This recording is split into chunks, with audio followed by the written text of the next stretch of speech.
Hello and welcome to Neuromentoring. We are so glad you could join us. I'm Lucy. I'm Brian. Together we explore what mentoring is in these neurodiverse spaces we call universities. Today's topic is remote mentoring. Oh, it's going to be a fun one. I like this. Lucy, how are you today? I am tired today. I've had a very busy week, so I might take a bit longer with some of my answers today, but I'm just taking my time, We pacing will myself in the day. embrace the pause. Yeah. Good way of doing it, isn't it? And that's one of the joys about remote mentoring, is it doesn't feel so rushed. But I will say I spent 9 years of my mentoring career in person, in rooms, talking with autistic folks at university about life, the universe, and everything. I only did the 1 year of remote mentoring during the whole COVID lockdown. And since then, I've been back to mostly in person since. What's your experience of remote mentoring? So I became a mentor at a time I was doing a remote master's degree. So I worked remotely, and whilst I see a couple of students face to face, generally speaking, 95% of my students are remote. This is why it's lovely to have you here. You have this experience of a different way of doing mentoring than I'm used to. And I love it when different ideas combine. What is, well, apart from being remote, what do you feel are the big differences? To easily answer that and summarize my answer, I don't know that I'd be able to do that very quickly, but I can give an example where one of the companies that I worked for asked us to ask all of our mentees if they'd like to continue with remote support or if we can offer face to face mentoring. I asked all of my students at the time, all of whom at that time were remote, would you like a different mentor that can offer you face? They said no. That this was because they said, I can talk to you in my environment that I control, that's lit in the way that I like it to be lit. I've got privacy. I've got flexibility if I don't feel well. I feel less guilty if we have to reschedule than if I just didn't turn up. And ultimately, why would I want to talk in a busy atrium, coffee shop, library area when I can have total privacy and total comfort in my own home? A lot of my students actually meet me in their pajamas, and that's absolutely fine. In fact, I prefer it because that shows me that they're comfortable. So it's a very different position, perhaps, to some of the face to face stuff that I do more so now. That there is also a big responsibility in that. You are almost virtually being invited into their sacred and safe spaces. And Absolutely. that's, yeah, that's something really to hold. I find it fascinating that you talk about sort of the cafes and libraries and all those kind of stuff, which was definitely my experience of mentoring 8 years ago. And then we were given our own little rooms. And in our own little rooms, in a beautiful Victorian building with some comfy chairs, and at one point a chaise lounge that I had stolen from the chaplaincy. That was a lovely little place where I could control the lighting. I could take out the fluorescent lights. I got uplighters put in. We had lots of soft furnishings. And actually, sometimes there was a nice desk to work at in between. It was a lovely space on a campus university where most of the students were nearby anyway. And it just reveals that actually some universities don't have that joy and that privilege. No. Tell me about, but before we go remote, shall we have a little bit of a grumble about the spaces we are sometimes forced into? Yes, I think we So completely what should is mention that. not the Bring that right, to the yeah, table. yeah. What is not the right space? Not the right space is fluorescent lighting. Oh, there's one of my little bugbears. Apparently, there was a piece of research. It was written in the 1976, so it's not the most anti-ableist piece of writing out there, but it does talk about the autistic responses to fluorescent lighting and the number of autistic kids who really seem to hate it while doing stuff. We've known that almost, not quite, but almost as long as I've been alive. And yet we still have fluorescent lights in some of our spacings. So fluorescent lights, definitely no. What else is the no? Lack of privacy. Yeah. Oh, there is, I also think most of the time, lack of privacy. I do like occasionally visiting some of these spaces with a student.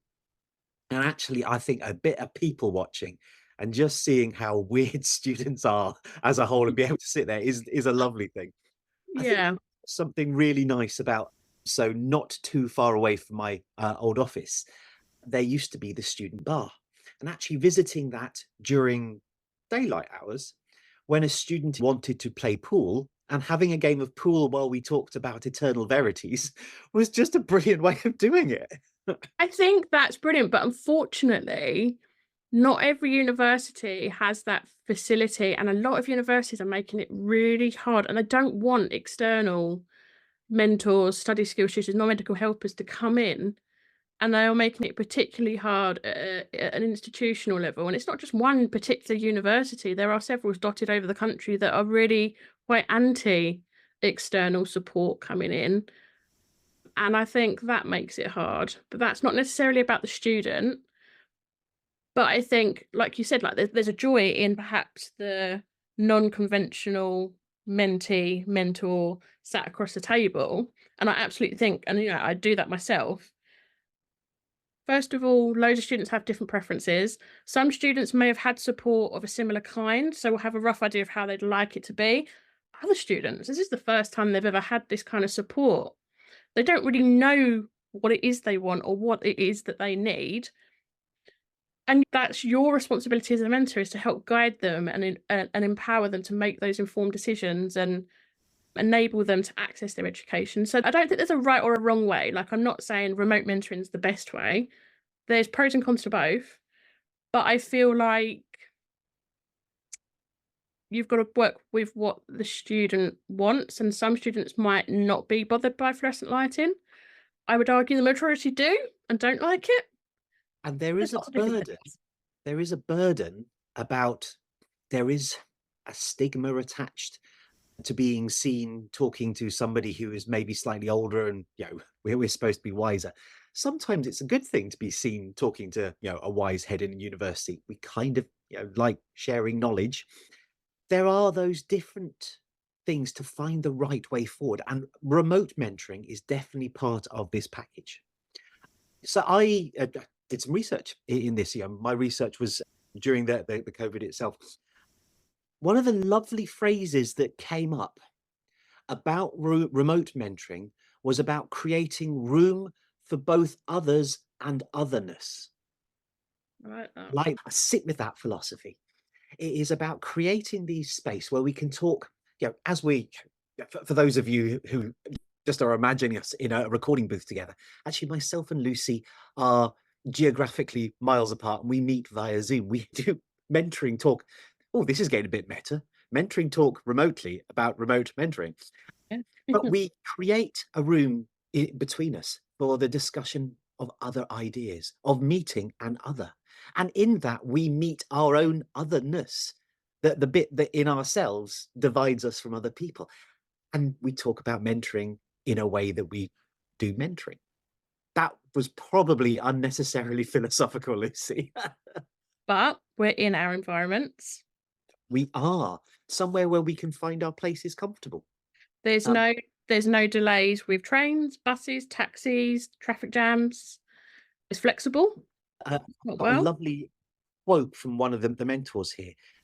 Remote mentoring and also a good mentoring room, they put the two things together, create a place that is hidden amongst a world of noise, hustle, and bustle. Yeah, I love that. Um, and the respondent, because I asked everybody to make up their own names in this entire wonderful thesis, these are the wonderful words of Lady Bigfoot. I love it when Okay. people to choose their own. So hidden amongst a world of noise, hustle, and bustle. That's where we as mentors can do our job. And remote mentoring is part of that. Uh, you said some you do some online, most online, some with people. what sort of ratio do you have? Mm, 9 to 1. 9 to 1. That sounds, yeah, like I thought. So I would say that maybe of what I would be doing, I would probably have 8 to 2 the other direction. Okay. There you go. And part of it was that there were definitely some students who the hassle of getting in was not worth it on some days. Yeah. So there were days they had to come in for lectures, and if possible, they'd meet me afterwards. But that's an extra burden on a busy day. And if you are living remotely, and we know that quite a few autistic students do, they live remotely, they don't always move onto campus, though maybe it was a campus university experience. I would say maybe for every 15 living on campus, one was commuting. But for our commuting students, actually remote mentoring makes a bit more sense again. Also consider, Brian, the rise in the amount of remote degrees that are available now. Yeah. Well, I had to actually take Open University out of my analysis because it swamps everybody else. I love me a good Open University. It's actually where I first came to psychology myself when I had babies. So I was sitting at home and my brain was going baby mush because I was the home dad. And so I started an Open University course in psychology. So a lot of time for Open University. Um, it also means that mentoring has to be remote because everything is remote. Yeah. Yeah. With the remote mentoring, were you mentoring before COVID? No. No, you didn't see the sudden change, the 1 week where we had to suddenly work out how to do remote mentoring. No. No, I hadn't. But I'm in giggling. This may be a trauma response. I had I'd just started at the start of lockdown. I'd just started my master's degree, which I'd chosen to go down a remote route, and it was one of the first university courses that was master's degrees that was online. Yeah. So I kind of became attuned to interacting with sort of remote software and platforms and things through my course. So it wasn't that much of a transition, but I can imagine, like you say, the chaos that ensued in we're going into lockdown. We had a couple of students who either had been using university IT systems rather than their own laptops, or had maybe suddenly had to go home really, really fast and just left all their stuff behind. And so the lovely people at Disability Office there actually sent them out laptops, actually making sure that the physical Oh, text was there, which was really, really useful. I remember suddenly turning well, I had a green screen because I was working in, it wasn't the right kind of room. So I could just very quickly sling up a green screen. And there I was being able to project my background before we could sort of blur the background or anything, just to keep my own mess, stop it intruding on other people. It was. And then, a couple of days later, I managed to get my room sorted. I tell you, that there is a little bit of me which is full of mischief when it comes to online remote things because we can control the information that we send. And so I replaced my green screen blurred background with a actual picture of my room. And the actual picture of my room, if I pressed a button, would then have myself delivering myself a cup of tea. And that only you, Brian. it was pretty. A video of me would walk in, put down a tea. I've now broken the mug, so I can no longer use the video. But I used to have a matching cup of tea. It was brilliant because it would bring a sense of play into Yeah. the online space. And it's something I noticed as remote mentoring went through that whole COVID experience. Is the more people got used to it, the more professional it came, and the more Yeah. professional it came, the less I could do the mentoring job of sometimes being the silly clown in the corner that needs things explaining to him. Yeah, I think it's very interesting, like the impact. Obviously, not going through it myself, but just I could imagine it's the same as what I saw in the schools. Mm. By the way, learning's going to be online. And I could imagine it's not too dissimilar to what I observed with parents, teachers, children, pupils learn to get their heads around remote learning. I could imagine it was very similar. But what's interesting is a lot of my mentees were the children that were sitting remote GCSEs or A levels, either or. And it's interesting how normalized and how perhaps that has influenced their preference for remote. Thinking about when we, as mentors, we talk about energy accounting, and obviously a lot of students that are neurodivergent will see how the remote environment works and how that can be to their advantage. So yeah, I think it's an So interesting space. I have a big question that you've started to make me think about. I think the question is, if we have a cohort that learnt about teaching online and learning online during COVID, how do we move it away from the knowledge of learning to the wisdom of mentoring? Yeah, Oh, big question. big question. I had to take a big. Mm. Yeah, that's a good question. What are your initial sort of musings on it? Well, I think as mentors, we have to sometimes disrupt the old paradigms. So Yeah, if you are used to somebody giving you a lecture online, that's not what's going on. We're having conversations. no, So I quite like props. The amount of times that a small bobblehead of the Mandalorian sort of sat just by one shoulder suddenly starts conversation. Suddenly it's talking and reaching behind me to my library, which yeah, is seen by people, to grab a real book. I would never use PowerPoint as part of now. For those of you who, as we're all an audiobook, Lucy does an amazing nose wrinkle. very expressive. It's amazing. It is. There are things that we need to do to distance ourselves from teaching to make sure that we're Yeah, not. I do it by being slightly silly. I'm born with a slight propensity towards becoming Mr. Tumble under pressure. It's how I try and make things open up a bit. It's yeah, how I disrupt a space that was becoming too staid and formal. professional. Yeah. Yeah. So how do you become informal? I think it's a balance. I think it's coming from a holistic well-being point of view, not a educational point of view. I think it's looking at the student as a whole.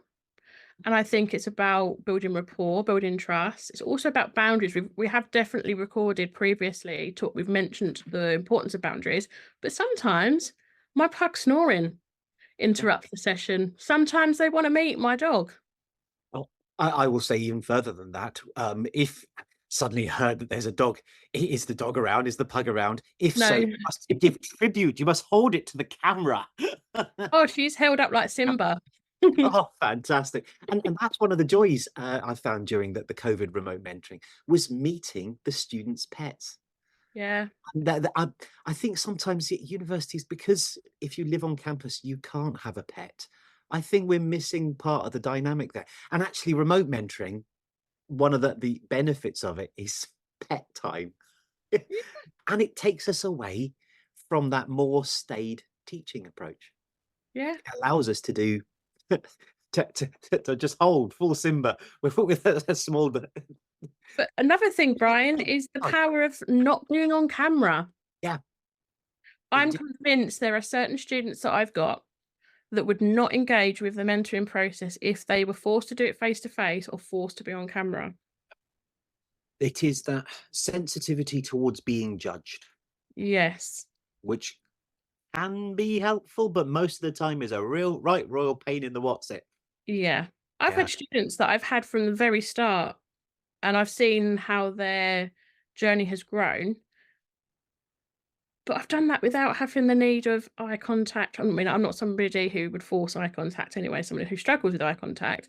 But I've been able to mentor without that face-to-face contact, quite literally, with the student, and built rapport, and the students developed and done well. So I think, again, another benefit is the decrease in demand. Deeply. And also, it's not just the decrease in demand of the video on or off. Actually, we can have very good conversations through the chat facility, Yeah, and that dances around the things we are talking about and slows down the speed and allows for thought, for an idea to coalesce, yeah, and also allows for joys to be shared. Um, I absolutely. am a great fan of Zoom. I like Zoom as a thing. Teams, the one advantage of Teams. Usually, I don't like Teams because it feels more professional. It feels more teaching. But the one advantage is you can drop GIFs in the chat. Mm, I like an animated GIF. for the people listening, I'm also screwing my nose up. I personally don't get on with Teams, it's too clunky. I either rely on Zoom, and when I started out, it was Zoom Yeah, until the 40-minute limit came in, or Skype. I was surprised at the number of students that still use, and even like some of my students that have come on this year still rely on Skype. But I've invested in Google Meet, which does exactly the same as Teams, and with the chat facility, the reaction facilities, and I kind of like, because I do use Google Documents, and a lot of my students do. I kind of like the Google Suite, but I think it comes down to preference. Um, but your yeah, preference or students' preference? well, a lot of my students have the Google Suite anyway. But if I had I always offer in my introductory emails, how would you, these are the forms that I can meet you on. What would you prefer? And usually it's either Google Meet because you don't have to download anything, or it's Skype, which always surprises me that the popularity of Skype still. Yeah. Well, when I was doing this during the whole lockdown thing, I would say had a couple of students where we used FaceTime because they've got a Mac and I've got a Mac and it seemed to work. Yeah, It also, FaceTime being on the phone and stuff, allowed lots of them to go and sit outside or go for walks in parks when we were all just having what was it, government mandated 2-person exercise or whatever yeah, it was. It allowed people to walk down the street and do their mentoring because when we were in person, I do like going for a big long walk if a student is just feeling unsettled. That yeah, walking and talking really works. And we were doing remote walking and talking together, walking in different parts of the country, still talking together. yeah, Uh, I was using WhatsApp because it was just there. Um, yeah, so and again, this is a boundary thing, and it does come down to the individual mentor. It made it so easy to coordinate things that all students had my text number, that they could just phone me if they needed me.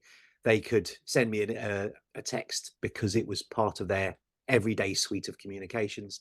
So WhatsApp was the natural thing during the part of COVID to go into those little sort of WhatsApp talks. and um but I there's- also, though, a lot of students don't, sorry to interrupt you, hmm, Brian. A lot of oh, never students, apologize. it's just I just had a thing that popped in my head. A lot of students don't check their emails. Sometimes Damn. sometimes WhatsApp is Yeah, a much quicker communication line, and sometimes where technology has failed, WhatsApp or FaceTime, like you say, have been there as backups. yeah, So I think again, it's about, like you say, individual preference and boundaries, but I think for mentoring, WhatsApp is a great tool. yeah. It is. In fact, all pre-COVID, I had a couple of students using Discord. One of them in particular, we'd sit in the same room on the same Discord channel and just chat with our thumbs. It was a brilliant way of doing it. I loved it because it was using what they were using everywhere else. Yeah. Tring, what we are sometimes something apart. We sit in our own little rooms, in our own little Zoom conversations, and we prepare for the world, but we also bring the world into our mentoring spaces, Yeah. ways that we prefer to communicate, both as mentors, but mainly as mentees. It's part of that Mm. flexibility, that holisticity of mentoring, where we flip our modes and we communicate in the ways of others. Yeah, Yeah. absolutely. The interesting thing that popped up in my research about remote mentoring was about thriving remotely. I think there is something when you remove the demands of having to turn up at university to do the mentoring thing, it gives more space for people to think about their own offices of tenderness. There's a good word. I've lifted that from a piece of poetry from Alfred Lord Tennyson. Offices of tenderness, those roles that we have in life where we extend compassion. And I think that time of talking remotely and having time to think about the remote chat allows the growth of wisdom, compassion, empathy, all those things that are the real heart of what mentoring and menteeing is. Yeah, yeah. I've got a lovely little bit about the sort of hybrid stuff from another mentor called Anna Ray, pseudonyms and all that kind of stuff. And it talks about how to maybe create some of the hybrid spaces for both remote and in person. Do you have a phrase for in person? In real life? Face to face. Face to face? I had a student who used to refer to it as meat space. Like it. Quick, short, snappy. It is. Unfortunately, I am now sitting here like a sirloin steak going, yeah, I think that very empathic way of saying it. So what Anna Ray was saying was, we do this mentoring job by allowing the student to move within and without office space as they feel comfortable, Yeah, either sitting on the floor or in a chair or standing or by communicating remotely.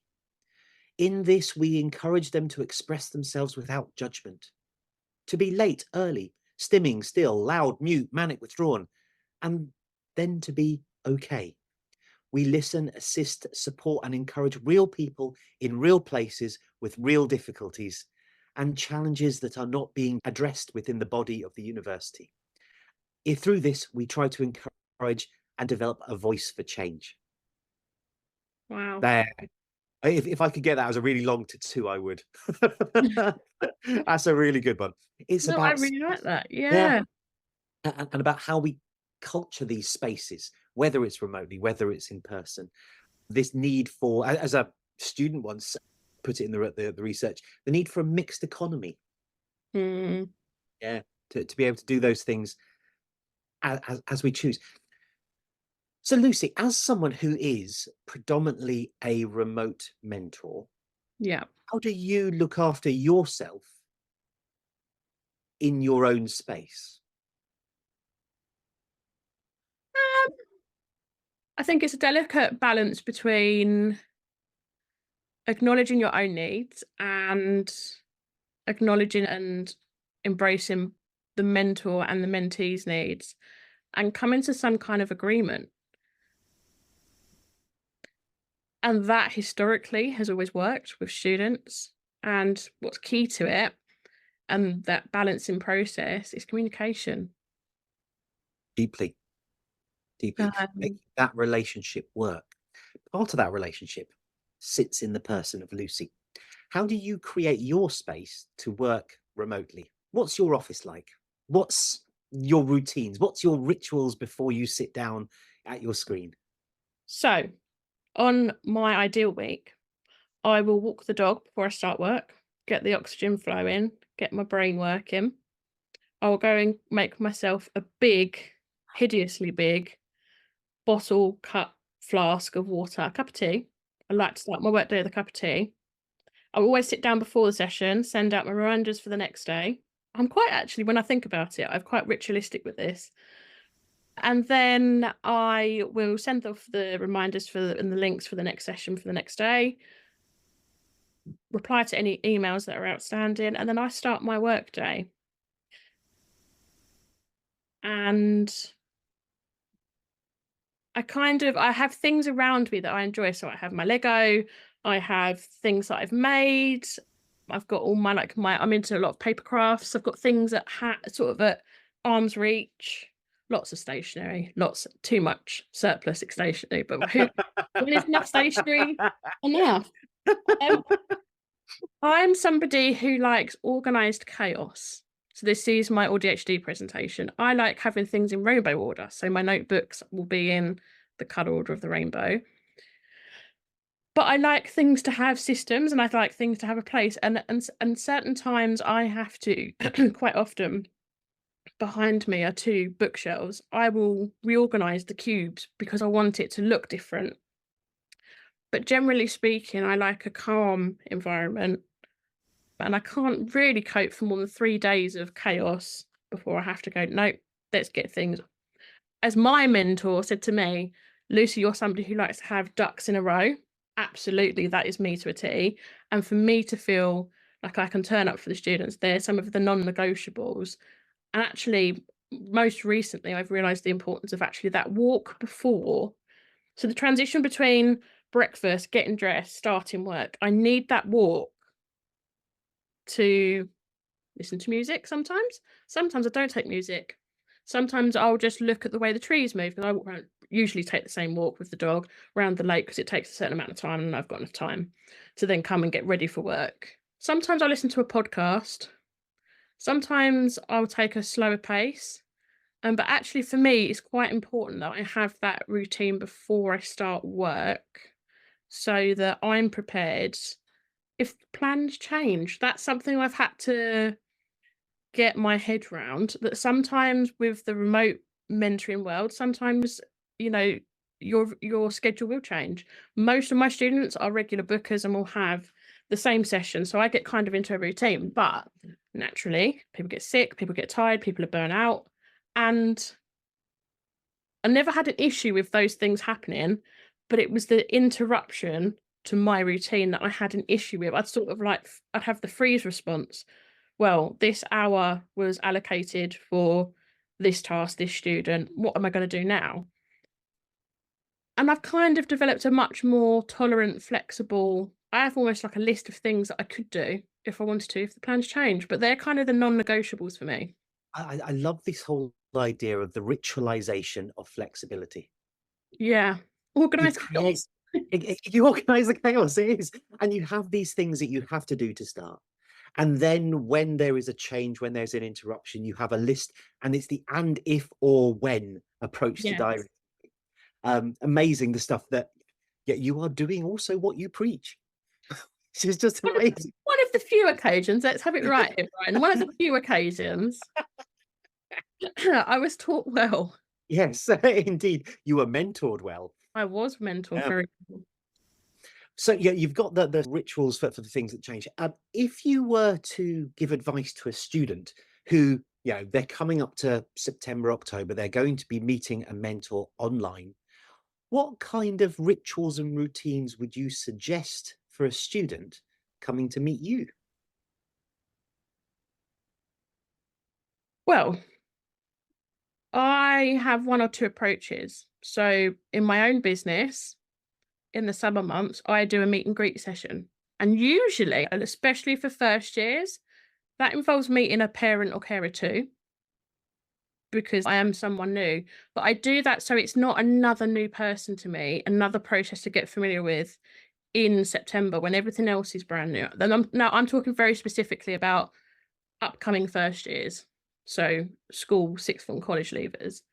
But then on the situations and the students that that's not an option, I just communicate, and I communicate in as much as in advance as possible so that the students have got the opportunity to ask me questions. What's it like? I create that space for them. And I think for me, the key thing to being a good mentor is creating a space for not only autonomy, but actually honesty and openness and availability in order for you to be able to be accessible, approachable. I'm always mindful when the September cohorts come through each year of new students. I'm always mindful This is the first time they're doing it. And I always humble myself and remind myself as a mentor that no, I never personally had that situation because I was late diagnosed. But actually, I think the period between August and October is where you very quickly find out what the mentoring process needs to be for the student, how the student would like it, or what the student needs from you.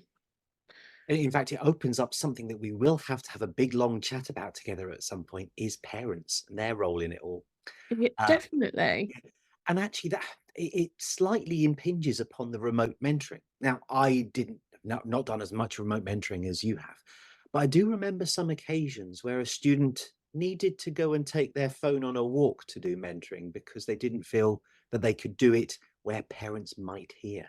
Yes. It's that growing into yourself as a full grown adult, where actually you don't want your parents to know all your stuff because, well, they knew you as a small one and they'll still think of you as a small one. And while it's nice to be thought of as a small one at times, there are times when you don't. It's interesting on this phenomenon. I know it's not necessarily related to remote mentoring, but I have some parents that I've built a rapport with, but I've sort of manifested it so that the parent understands that the student has autonomy and, they're an adult. It's, privacy and confidentiality. But then I have other students who will come to sessions and discuss things with you, but it's almost like you become a proxy parent. You become a third opinion, second, third opinion that becomes important to them. And then the student independently analyzes that. But I think again, different students need different elements of that. And then there are some students that are completely independent of their family. And university's been the best thing for them to learn how to advocate for themselves, organize themselves. There's so many different presentations and there are so many different situations within that space because for a lot of students, all through school, all through college or sixth form, their parents have advocated on their behalf. And it's about enabling your students to feel like they can trust you so that they can let go of their parents. But equally, I find in those initial sessions where the parent is heavily involved, the parent wants to get to know the person that's responsible, which is why one of the reasons why I offer the meet and greet sessions in August, September time, so that the parents feel relieved that they've met who is going to support their child. And then some parents do let go naturally, but other parents struggle with that. Part of it is, it helps parents to let go if they have trust. Yeah. Yeah, I think we'll do more about parents, but there is an intersection here between parents and yeah, remote because you are a remote mentee from home. If you're at home, you might want to schedule things while parents are out at work. yeah. It might be that you have a space and a room where you can talk a little bit more freely about things. It may be that you and your phone go for a walk and chat about the things that are on your mind with your mentors as you walk around. You may want to disappear out to the garden if you're lucky enough to have one. There are different ways of doing it to make sure you can talk with your mentor in the space that you deserve. Absolutely. And also, I think as mentors, we have to bear in mind that but we have to sometimes prompt that to happen because if you're Yeah, not really thought about it, yeah, it's the burden of being wise. Now, yeah, um, Lucy, as we're coming towards the end, yes. you had to run a marketing campaign for remote mentoring. What would be the things you would like universities to know about, providers to know about, and students to know about? Ooh.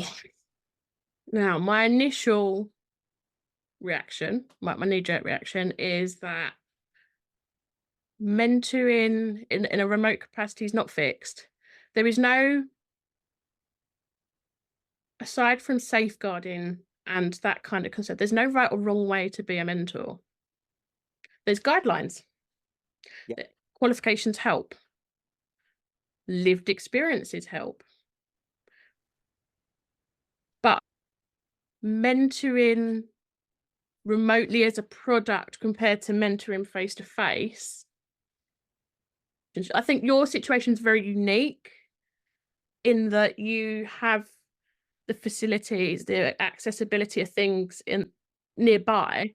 I can tell you, it's not quite unique. About a third of universities had built-in mentoring. A third were doing it with a third party that they work quite closely with, like the stuff that Yeah. and a third were actually even more remote to the university than the stuff you've been doing. So the key message is how flexible, how tangible it is, how fluid it can be, how tailorable, if even if that's a word, how it can be Well, it is tailorable. Yeah. tailorable to the student. Yeah. And I think that's a lovely place to wrap up with those ideas of how do we provide mentoring that is flexible and tailorable.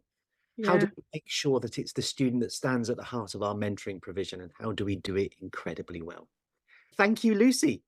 Thank you, Brian. If you have questions, we'd love to hear them at neuromentoringpodcast@gmail.com. This has been Neuromentoring. Be brilliant. Brilliant.